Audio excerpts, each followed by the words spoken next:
Welcome into the Michigan Football Report. The Wolverines getting ready to take on Wisconsin in a game that they all of a sudden are favored by 9.5 points, the 49-point over-under. The way the odds are trending and the way the bets are being made, I think the casinos, the bookmakers like BetDSI, think that Michigan is going to score a lot of points and win maybe by double digits, just the way all the trends are pushing. So we'll get into that throughout this show a little bit as we talk about Michigan football. Today we're going to talk about the 10 best players for this Michigan football team throughout the 2018 season. So far, through 6 games, our mid-season top 10 players. I am James Yoder, the face of Michigan football media.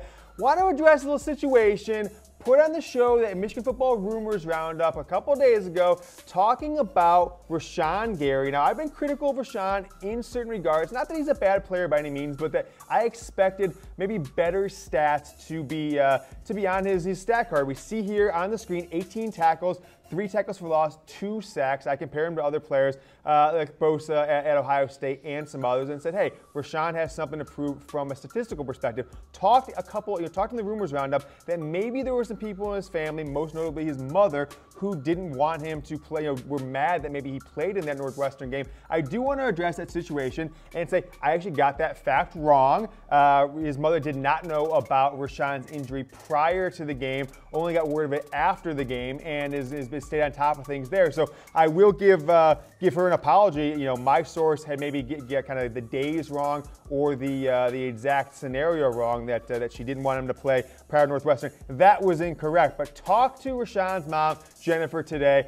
She certainly made me aware of her feelings on what she thought about my criticisms in some regards of Rashan, but ultimately left the call in a good place, talked about what we did and didn't like about what the other one may have said on social media, and I've left in a good place. Now, I expect Rashan to play against Wisconsin this week, Saturday night, under the lights in a game, like I said, Michigan's favored by almost 10 points, 9.5. So Rashan Gary, I have been critical of him a little bit. I said I expected more. I never put him on the stock down list, only put him on the something to prove list. And with that being said, talked to his mother today. We smooth things over. So if anyone saw anything on Twitter, looked at my tweets, etc., just know, talk to his mom, Jennifer, today, and things are moving forward from there. With that, going to talk about our top 10 players for Michigan in 2018. Let's take a look at number 10, and it is Ben Mason. The people, the kids in the streets, the bloggers, they're calling him Bench Mason. That's his nickname. Ben Mason, not going to be a statistical monster because he's only getting a few carries a game and didn't even really get any carries the first few games of the year. But the numbers from a touchdown perspective, the numbers from an impact, and really a confidence perspective are there. 5 touchdowns on the year on the ground, 3 in that one game alone. Had that amazing catch and run where he hurtled over a defender against Maryland. Only 16 carries on the year, 41 touchdowns, but at the halfway mark, 5 touchdowns in the year, trending towards 10 touchdowns, which I actually think he'll get. Remember, Khaleke Hill was up around that number in the similar kind of fullback, gets those carries inside the 3-yard line, sometimes inside the 5. Mason has actually lined up as the tailback a number of times throughout this year. I think he's going to continue. He's a battering ram, and he is actually one of my biggest surprise players for the impact he's made from a blocking perspective, running, and then, of course, from a pass-catching perspective that they showed against Maryland. That is our number 10 player, Ben Mason. Want to invite you guys, you've only got a little bit of time, you've only got a few hours, maybe a day or so to sign up for my free game, College Football Pick'em, which is a free game on BetDSI. Go to chatsports.com, use promo code GOBLUE. It is free to sign up, free to play the game.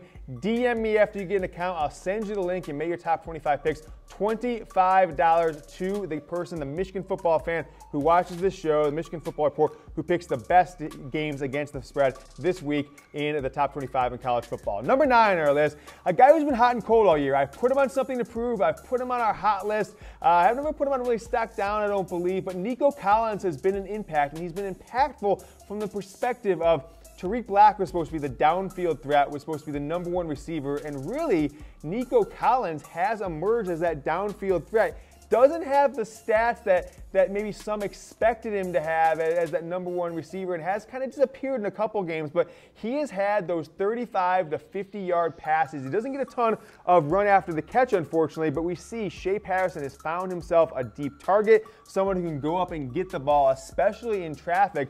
And if you see 44 yards a game, that one touchdown, but his yards per catch is excellent, nearing 20 yards per catch for Nico Collins. Actually, my math, yeah, 20 yards per catch almost on that one. 14 would be 10 to be 140, so almost 280. I expect more production from him as Shea Patterson gets more comfortable, as Jim Harbaugh, loosens up the reins and goes downfield a little bit more throughout the 2018 season. 6 regular season games left, a bowl game, potentially a Big Ten championship game if they can take care of business down the stretch. There are some odds. Talk about BetDSI a few minutes ago. Odds on BetDSI, whether or not Jim Harbaugh will be Michigan's football coach.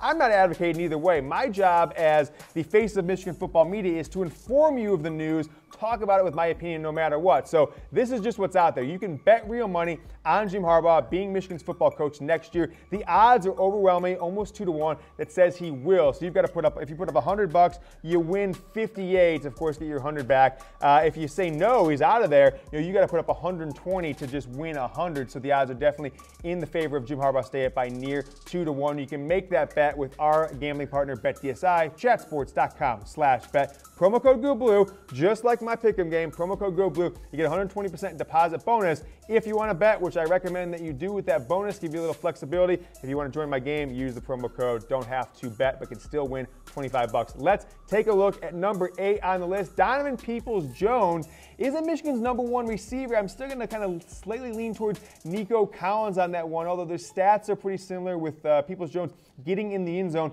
5 times, with Collins only being there 1. But where DPJ has made the bigger impact is in the special teams game, with 1 punt return for a touchdown, has taken off, and gotten a lot of yards, put Michigan in a strong position after the catch. So Donovan Peoples-Jones, number 8 on my list. I think he is a guy, as he's emerged over the last 3 weeks in the passing game and in the punt return game, special teams. He is the one of these kind of bottom 4 or 5 of the top 10 that I think is a chance to be in the top 3 or 4 by the end of the year. Take a look at Michigan's offensive stats and defensive stats this year, and we're going to kind of compare them to years past, with 2017 being a down year, both for the offense. Peoples-Jones, Nico Collins, 2 receivers. You might not expect to see 2 receivers already on this list inside, at number 9 and number 8. Michigan, 30th in the nation in scoring offense, and then in total offense, 55th. But take a look at where we were last year in 2007, 91st in scoring offense, 105th in total offense last year. So certainly Shea Patterson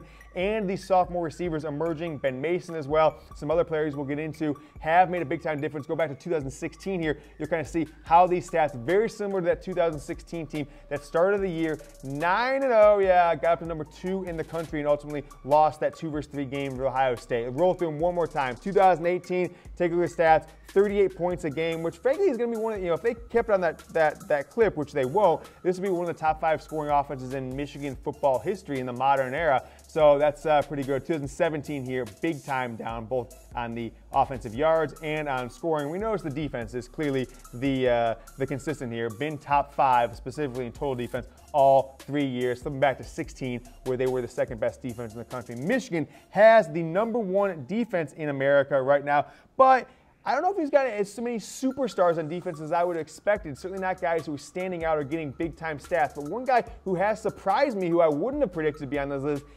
list is Josh Metellus, someone who I told you in the preseason, Metellus had potentially the biggest risk of losing his job, either him or Tyreek Hill, at the safety position with the emergence of Brad Hawkins throughout fall camp, and then when Cannell got kicked out of the Notre Dame game for targeting. But Metellus has had quite a year. 2 interceptions. One of those he returned 4 in pick 6 as time ran out. A walk-off pick 6 at the end of the first half against SMU in a game that Michigan was only up by 1 score, and SMU was driving to try and kick a field goal. A couple pass breaks up, 26 tackles, which I think is a pretty big number. And with Michigan's defense being so good, I actually think it's a strong number. It means he's coming up to support the run and certainly not getting burned or anything like that. So 3 tackles for losses for Josh Metellus. He is at number 7 on our top 10 players. Michigan football midseason top 10 players here on the Michigan Football Report. Number 6, Will Hart, the punter? Well,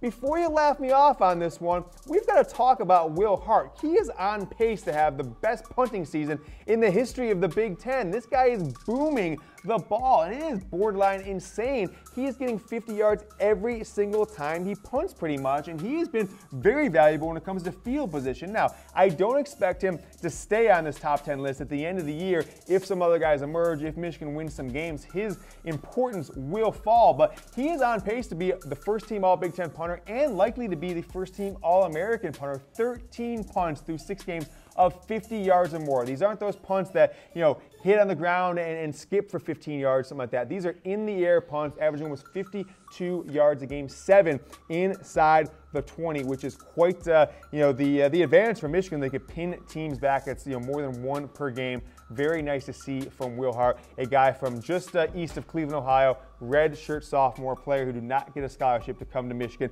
but did so anyways. If you missed the beginning of the show, talking about my free game, Pick'em, college football, top 25 Pick'em. You can bet all the top 25 games this week and beyond. $25 from me if you are the best Michigan football fan when it comes to picking college football top 25 games against the spread. We know we got Michigan 9.5-point favorite. LSU is hosting Georgia. LSU's a decent underdog, about a touchdown there. Penn State is hosting Michigan State. They are almost a 2-touchdown favorite. Can you make predictions against the spread? Come join my game. DM me on Twitter after you sign up with BetDSI using promo code GOBLUE to get started so you qualify for the $25 top prize if you win the weekly game. Number 5, Zach Gentry. Now, Gentry actually struggled. I was at the game in person at Notre Dame, and I actually thought Gentry really struggled that game. There was a jump ball that a smaller player out-jumped him for that I believe turned into be an interception on Shea Patterson, or maybe that was the one that was deflected. Either way, I thought he was not as aggressive in that game as I was expecting him, but take a look at the threat he's become down the field. If you've got a guy who is 6'8", Jack Gentry, 6'8", who knows the quarterback position, can maybe make eye contact with Shea Patterson, kind of have a little ESP there. We can move inside, or when Shea Patterson's got to scramble out of the pocket, take off downfield. Zach Gentry, over the last 3 or 4 weeks, has really become a weapon. 306 yards. We saw what Peoples-Jones, almost twice as many yards as Donovan Peoples-Jones, 20 receptions, more than Peoples-Jones, 1 touchdown, but averaging 50 yards per game from a tight end. That is about as good as you're going to ask for from a Michigan team that only throws the ball about 20 times a game. So Zach Gentry, tight end, got the starting role, first-time starter as the main guy this season, and he is thriving in that role. Expect a lot out of him. Still has another year in Ann Arbor after this year. Could come back and have a huge season in 2019. Number 4, and if not for a game that he missed, this guy could be higher in the list, is Karan Higdon. What a year for Karan Higdon, averaging over 120 yards a game in the 5 games he's played in. Missed 1 game where Chris Evans came in and played admirably. Evans being out the last 3 games though, so Karan's had to really carry the load the last 3 weeks. Got 30 carries a few weeks back.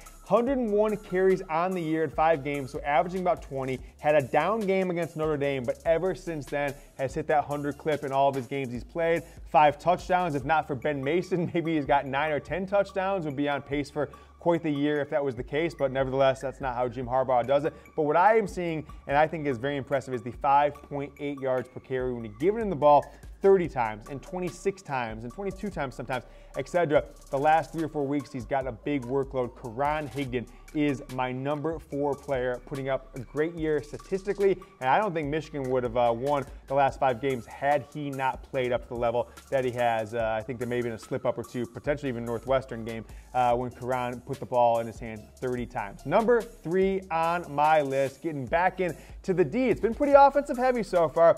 Defense is going to dominate this top 3 with 2 out of 3 guys. Devin Bush coming in at number 3. I think he is one of the most talented players on the team for sure, and his stats make a difference, and his production, his impact of the game, his stats, his talent. Devin Bush has the potential to go down as the best linebacker in the history of Michigan football. If he stays next year as a senior year, I think he definitely will be in that conversation.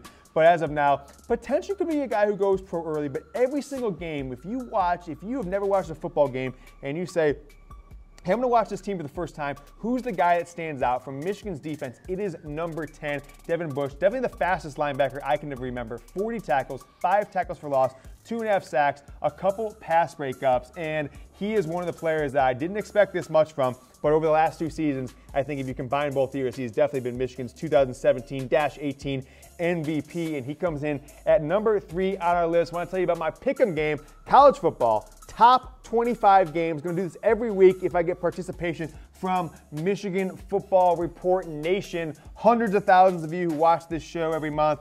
Go ahead to chatsports.com/bet. Promo code GOBLUE qualifies you for the $25 prize. If you're number 1, you don't have to put any money down. You sign up, you get going, you join my game when you DM me on Twitter. You can DM me on Facebook if you want, but I might not get to it. DM me on Twitter at James Yoder to get the link to join my game. It's only about 20, 30 of us every week, so you've got a really strong chance of winning. Number 2 on the list. Who else but Shea Patterson? I'm guessing you all know who the number 1 is if Shea Patterson's my number 2, but I kind of, base this on stats, play versus expectations, and then kind of play versus replacement. I think Michigan could be doing decent with Dylan McCaffrey at quarterback, but Shea Patterson has been, everything we expect him to be. Didn't do well versus Notre Dame. I actually thought he could have played a lot better. Kind of thought he froze, especially in the second half when they had the opportunity to win the game. But his stats have been good. They haven't been phenomenal. His completion percentage is pretty much, I don't want to say out of this world, but when he can hit plays like this to Donovan Peoples-Jones, when he can hit the previous play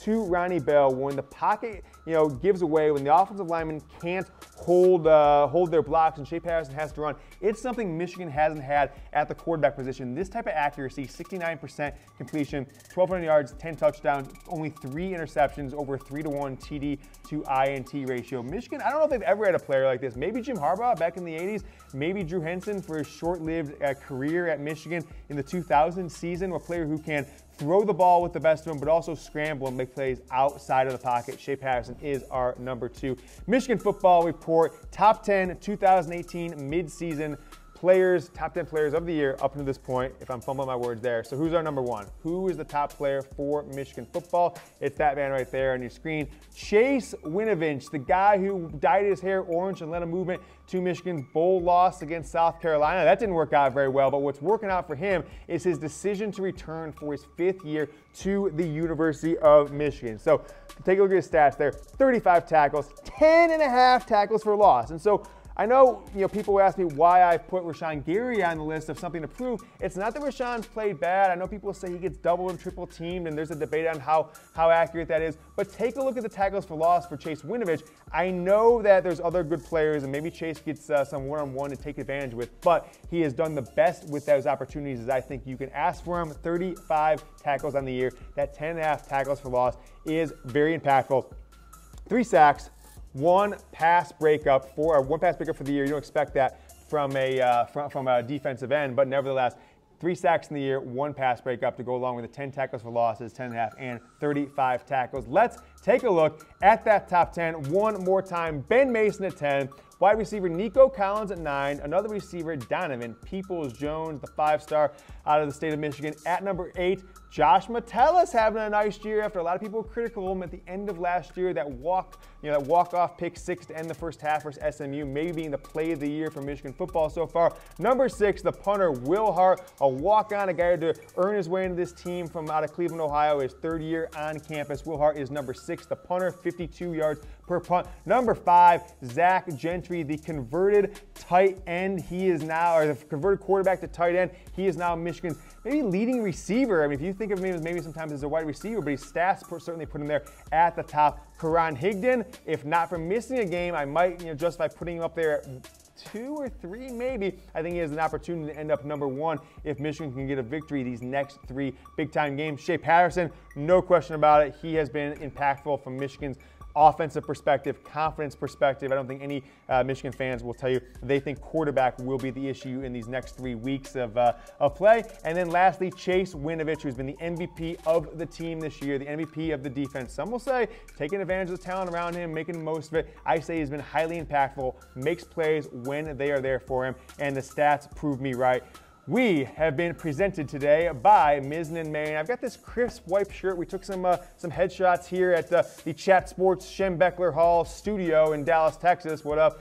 Go ahead and get a shirt today. Comfortable.af. That is the website because these shirts are comfortable AF. Michigan, Wisconsin. Are you ready? If you are, I will see you at the big house. If you want to hang out with Yoder and be drinking beers all day, believe me, hit me in the DMs. We can hang out in Ann Arbor. Until then, go blue.